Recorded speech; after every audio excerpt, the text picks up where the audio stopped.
Hello students, welcome back to our channel Tesla NCERT physics classes में। आज हम class 11 के चैप्टर नंबर 9 से नेक्स्ट न्यूमेरिकल नंबर 9.14 को सॉल्व करने वाले हैं। तो जैसा कि देखिए सामने क्वेश्चन में दिया गया है कि किसी आदर्श वायुयान के परीक्षण प्रयोग में वायु सुरंग के भीतर पंखों के ऊपर और नीचे के पृष्ठों पर वायु प्रवाह की गतियां क्रम से 70 मीटर प्रति सेकंड तथा 63 मीटर प्रति सेकंड है। यदि पंख का क्षेत्रफल 2.5 मीटर स्क्वायर है तो उस पर आरोपित उत्थापक बल परिकलित कीजिए। मतलब हमें जो वायुयान का पंख है उस पर लगने वाला जो उत्थापक बल है, उसका लिफ्टिंग फोर्स जो है, वायुयान को जो ऊपर उड़ाने के लिए जो आवश्यक बल है वो हमें ज्ञात करना है। और साथ में हमें दिया गया है जो वायु है उस वायु का घनत्व हमें दिया गया है 1.3 किलोग्राम प्रति मीटर क्यूब हमें मानना है। ठीक है, तो एक बार हम दिया गया डाटा जो भी है उसे हम लिख लेते हैं एक बार कि क्या क्या डाटा हमें दिया गया है।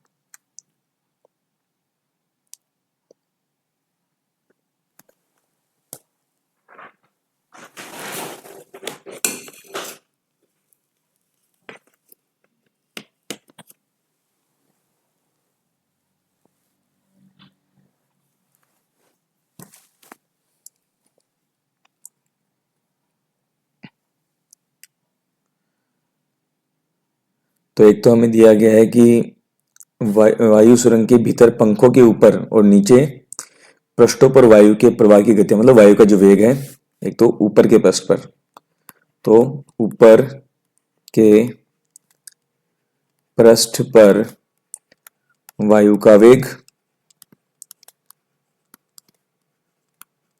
मान लीजिए v1 है, स्मॉल v1।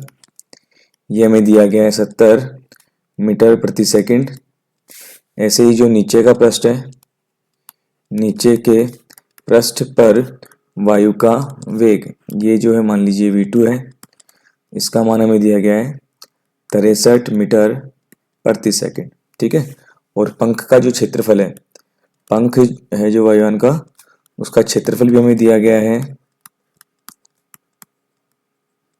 मान लीजिए क्षेत्रफल जो है कैपिटल ए है, ये हमें दिया गया है 2.5 मीटर स्क्वायर। ठीक है, और साथ में जो वायु है उस वायु का घनत्व हमें दिया गया है क्वेश्चन में। और घनत्व मान लीजिए इसको हम रो से दिखाएंगे, और घनत्व का मान हमें दिया गया है 1.3 किलोग्राम प्रति मीटर क्यूब। ठीक है, एक बार हम थोड़ा डायग्राम भी बना लेते हैं ताकि आप क्वेश्चन को थोड़ा अच्छे से बेटर उसको समझ पाओ। ठीक है, तो ये मान लीजिए वायुयान का जो पंख है, ठीक है, और ये मान लीजिए इसकी कुछ मोटाई है, कुछ थिकनेस है इसकी।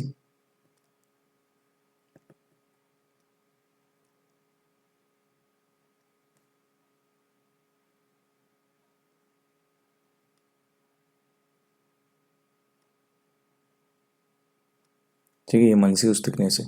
ठीक है, और इसके चारों तरफ क्या है, ये मान लीजिए यहाँ चारों तरफ वायु है।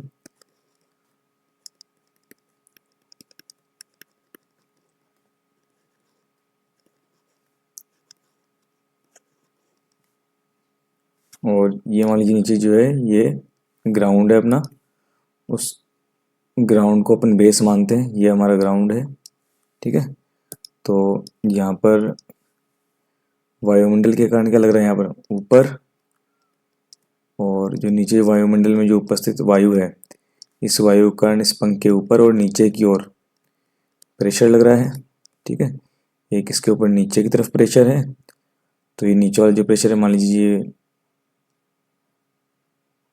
2 मान लीजिए, इसको P1 मान लीजिए, क्योंकि हमने जो ऊपर वाले जो टर्म्स उनको 1 नोटेशन से शो किया है, सेकंड वाले को हमने, नीचे वाले को हमने 2 से शो किया है। तो ऊपर वाले प्रेशर को हम P1 मान लेते हैं और नीचे वाले प्रेशर को हम P2 मान लेते हैं। ठीक है, तो जो इस पर लगने वाला जो बल होगा वो इन दोनों जगह जो इनमें जो दाबांतर होगा, ऊपर और नीचे जो जितना भी इन दोनों पृष्ठों में जो दाबांतर होगा, उस दाबांतर के तुल्य ही यहाँ पर क्या रहेगा, यहाँ पर लगने वाला जो उत्थापक बल होगा वो हमें कैलकुलेट करना होगा। ठीक है, तो यहाँ पर ऊपर वाले पृष्ठ पर जो वायु का वेग है ऊपर की तरफ वो v1 है, और नीचे वाले पृष्ठ पर जो वेग है वो v2 है। ठीक है, तो किसी भी लिक्विड में अगर दो सतहें, दो बिंदु हैं, तो बर्नौली की थ्योरम से हम जानते हैं, बर्नौली की प्रमेय से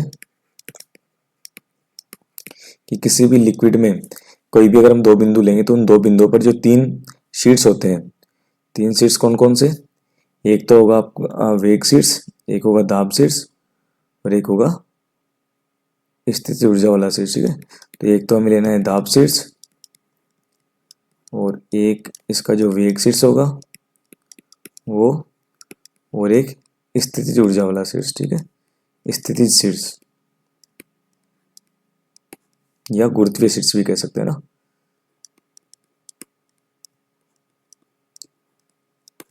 इन तीनों का योग क्या होता है, कांस्टेंट होता है।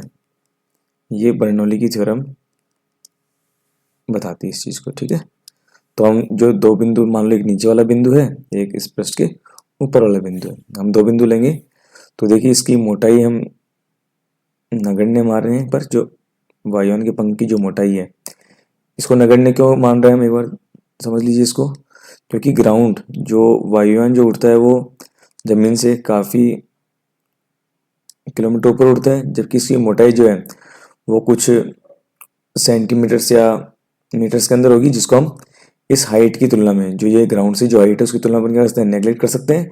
तो ये दोनों ही जो होंगे लगभग ग्राउंड से जो ऊपर वाला, जो पंख के ऊपर वाले परत की जो पृष्ठ की जो ऊंचाई है वो, और नीचे वाले पृष्ठ की ऊंचाई जो है वो दोनों क्या होंगी, लगभग बराबर होंगी। तो हम इस हाइट को अपन क्या बोल सकते हैं, मान लीजिए अगर ये हाइट h है तो यहाँ पर दोनों हम जो भी इनका गुरुत्वीय शीर्ष होगा वो बराबर होंगी, क्योंकि हम जानते हैं कि दाब शीर्ष जो है उसको हम कैसे डिनोट करते हैं। मान लीजिए दाब शीर्ष को मान लो P मान लीजिए दाब जो है, वेग शीर्ष को हम हाफ रो V स्क्वायर से डिनोट करते हैं, और स्थितिज या ऑब्लिक गुरुत्वीय शीर्ष जो है उसे हम रो जी एच से एक्सप्लेन करते हैं। ठीक है, तो हम दो बिंदु ले रहे हैं एक और दो, तो बिंदु एक के लिए जो इक्वेशन बनेगी वो कैसे बन जाएगी, P1 plus half rho V1 का स्क्वायर।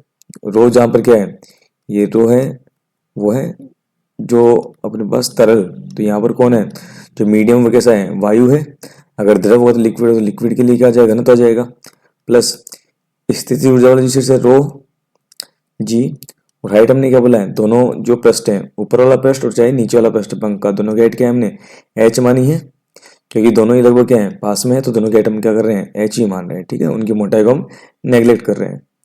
ऐसे ही जो नीचे वाला बिंदु उसके लिए क्या हो जाएगा, P2 plus half rho V2 का स्क्वायर और प्लस रो जी एच। तो यहाँ से जो लेफ्ट हैंड पार्ट में रो जी एच है वो राइट हैंड वाले रो जी एच से कैंसिल आउट हो जाएगा। ठीक है, तो ये देखिए यहाँ से हम एक चीज़ और नोट कर सकते हैं कि इस वाले पार्ट में और इस वाले पार्ट में जो वेग वाला पार्ट है, तो हाफ और रो तो दोनों में कॉमन है, और V1 और V2 की बात हो और ये यहाँ पर, तो V1 और V2 में देखिए ज़्यादा कौन है, तो देखिए यहाँ पर ये वेग जो V1 है ये ज़्यादा है, वेग V2 क्या है, कम है, तो V1 का स्क्वायर ज़्यादा होगा बजाय V2 के स्क्वायर के। तो यहाँ पर ये वाली जो टर्म है ये इस वाली टर्म से क्या होगी, ज़्यादा होगी। तो हम इसमें से क्या करेंगे, इस वाली पार्ट को इधर लाके माइनस कर देंगे और इस वाले पार्ट को P को इधर वाले पार्ट में ले जाएंगे पक्षांतर से। तो देखिए क्या हो जाएगा, इधर आ जाएगा हमारे पास हाफ रो V1 का स्क्वायर, और ये वाला पार्ट जब राइट से लेफ्ट में आएगा तो हाफ रो V2 का स्क्वायर, इधर बन जाएगा P2 माइनस P1। ठीक है, ये हमारा क्या गया, दाबांतर आ गया दोनों पृष्ठों में, पृष्ठ एक और पृष्ठ दो में दाबांतर। तो इस दाबांतर के तुल्य जो बल होगा वही क्या हो जाएगा, यहाँ पर उत्थापक बल का कार्य करेगा। तो वायुयान के जो पंख है, वायुयान के पंख पर जो लगने वाला उत्थापक बल है वो किसके बराबर होगा, दाबांतर के तुल्य बल। कि दाबांतर कितना है, उस दाबांतर के तुल्य बल, और वो दाबांतर तुल्य बल कहाँ पर, पंख पर। ठीक है, तो लेफ्ट हैंड पार्ट में जो हमारा उत्थापक बल है इसे हम FL से शो कर रहे हैं, क्योंकि उत्थापक बल को इंग्लिश में कहते हैं लिफ्टिंग फोर्स।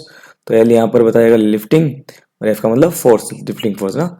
सिमिलरली हम राइट हैंड साइड की बात करें, दाबांतर के तुल्य बल, और चूंकि हम जानते हैं कि जो प्रेशर होता है वो क्या होता है, फोर्स अपॉन एरिया। तो यहाँ से जो फोर्स हो जाएगा वो क्या हो जाएगा, प्रेशर इंटू एरिया। तो दाबांतर तुल्य जो बल का सूत्र होगा वो क्या हो जाएगा, जो प्रेशर है वहां पर दाबांतर इंटू जो भी एरिया है जहां पर ये कार्य कर रहा है जो प्रेशर, वहां के एरिया हो जाएगा। तो यहाँ पर दाबांतर हमने कितना निकाला है, P2 माइनस P1, और जो जो ये लगने वाला दाबांतर वो कहाँ लग रहा है, पंख पर, और पंख का एरिया में कितना दिया गया है, ए। तो हमारे पास क्या हो जाएगा, उत्थापक बल का मान। और इस P2 माइनस P1 का मान यहाँ से ये ऊपर वाला जो समीकरण नंबर मान लीजिए 1 है, समीकरण 1 से हम मान रखेंगे तो देखिए लिफ्टिंग फोर्स का मान क्या जाएगा, P2 माइनस P1 का मान क्या जाएगा, हाफ रो V1 का square minus half rho V2 का स्क्वायर, ठीक है, और मल्टीप्लाई बाई जो भी एरिया है। तो यहाँ से हमारे पास जो पार्ट कॉमन आ रहा है उसे हम कॉमन ले लेंगे। देखिए तो यहाँ से एफ एल का जो मान है, लिफ्टिंग फोर्स का जो मान है, यहाँ से हाफ रो कॉमन आ जाएगा, तो हमारे पास बचेगा V1 का स्क्वायर माइनस V2 का स्क्वायर और मल्टीप्लाई में ए। तो सारे मान रखने पर जब हमारे पास मान है तो मान रखने पर तो मान रख देते हैं। तो देखिए एफ एल लिफ्टिंग फोर्स का मान क्या जाएगा, हाफ रो क्या है, वायु, और वायु के लिए हमें जो घनत्व है क्वेश्चन में दिया गया है, देखिए कितना घनत्व दिया गया है, वायु का घनत्व हमें यहाँ दिया गया है 1.3 किलोग्राम प्रति मीटर क्यूब, और पंख का जो क्षेत्रफल है 2.5 मीटर स्क्वायर, ठीक है। तो हम सारे मान एक बार देख लेंगे, और V1 का मान जो है 70 और V2 का मान 63 मीटर प्रति सेकंड, ठीक है। तो सारे मान हम यहाँ पर रख रहे हैं।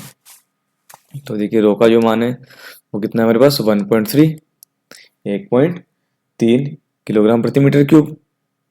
तो इसको मान लीजिए हम लिख देते हैं किलोग्राम प्रति मीटर क्यूब, और इनटू में P1 का स्क्वायर, मतलब जो हमारा पहला वाला पार्ट था, ऊपर वाली जो पंख पर लगने वाला जो वेग था वायु का वो 70 मीटर प्रति सेकंड का स्क्वायर, और माइनस नीचे वाली जो पंख पर, जो पंख के नीचे वाले पृष्ठ पर जो लगने जो वायु का वेग है वो कितना है, 63 मीटर प्रति सेकंड, दोनों का मान रख दिया है। मल्टीप्लाई बाई एरिया, एरिया कितना था हमारे पास, वो दिया था हमें 2.5 मीटर स्क्वायर। तो जरा और सिंप्लीफाई कर लेते हैं। तो देखिए एफ एल का जो मान लिफ्टिंग फोर्स का मान क्या हो जाएगा, हाफ इंटू 1.3, मात्रक को हम सबसे लास्ट में लिख लेंगे एक बार, ठीक है। तो किलोग्राम प्रति मीटर क्यूब को हम छोड़ देते हैं, एक बार लास्ट में लिखेंगे, मल्टीप्लाई बाई 70 का स्क्वायर क्या हो जाएगा, 7 इंटू 7 7 7 49, उसके आगे डबल जीरो हो जाएगा 4900, मात्रक मीटर स्क्वायर प्रति सेकंड स्क्वायर भाई, ऊपर वाले मीटर का स्क्वायर, नीचे वाले एक्स एस का स्क्वायर क्या हो जाएगा, एस स्क्वायर माइनस ऐसे ही 63 का जो स्क्वायर हो जाएगा उसे हम सोल्व कर लेंगे। तो देखिए 63 इंटू 63 क्या हो जाएगा, 3 3 9 और 6 18, 6 18 हासिल 1, 6 6 36 और 1 37, तो ये 9 और 8 8 2 16 हासिल 1, 7 और 1 8 और 1 हासिल 9 और 3 3969, तो ये हो जाएगा 3969, और मात्रक वही मीटर का स्क्वायर सेकंड का स्क्वायर सेकंड स्क्वायर, और मल्टीप्लाई में 2.5 मीटर का स्क्वायर, ठीक है। अगली स्टेप में थोड़ा इसको और सोल्व कर लेते हैं। देखिए हाफ 1.3 इंटू, जब 4900 में से हम ये माइनस करेंगे 4900 में से 39 और 69 को जब हम माइनस करेंगे देखिए कितना आएगा, 10 में से एक हासिल लीजिए, 10 में से 9 गया तो 1, और जब 1 ले लेंगे तो बचेगा 9, 9 में से 6 गया तो 3, और यहाँ जो 8 रहेगा, 8 में से 9 जाएगा नहीं तो एक हासिल लेंगे, 18 में से 9 गया तो 9 तो बच जाएगा 931, तो हो जाएगा 931। और देखिए यहाँ पर एक मात्रक और था, कौन सा, किलोग्राम प्रति मीटर क्यूब वाला ना, इसको हम लास्ट में लिख रहे हैं पुराने पिछले वाले स्टेप में जो हमारे पास रह गया था, किलोग्राम प्रति मीटर क्यूब, ठीक है।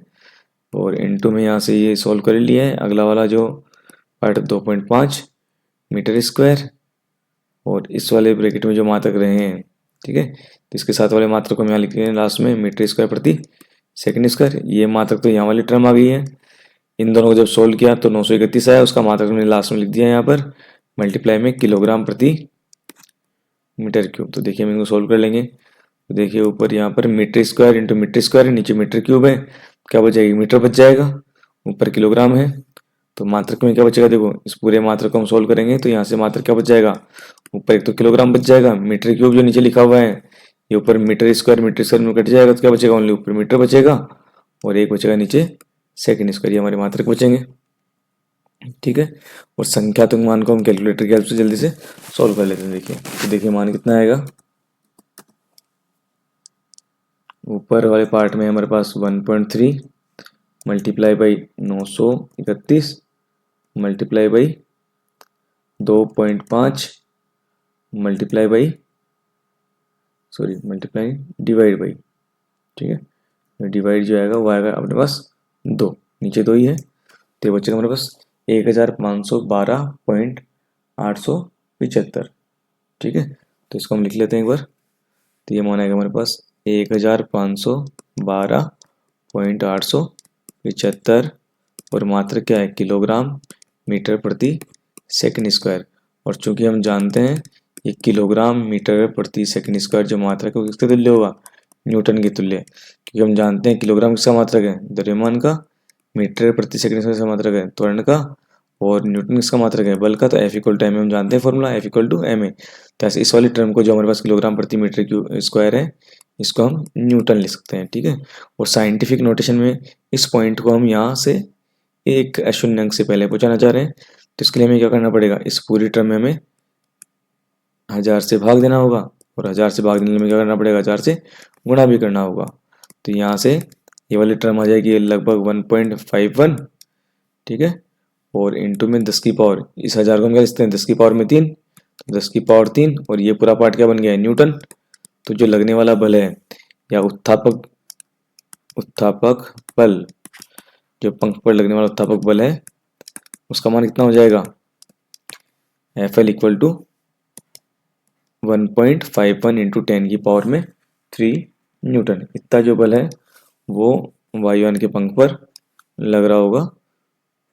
ठीक है, जो हमने किससे सोल्व किया, बर्नौली की प्रमेय से। तो आशा करता हूँ आपको सॉल्यूशन समझ में आया होगा। फिर भी किसी को डाउट हो तो कमेंट सेक्शन में लिख सकते हैं। अगर वीडियो अच्छा लगा हो तो please like and subscribe my channel. Thank you.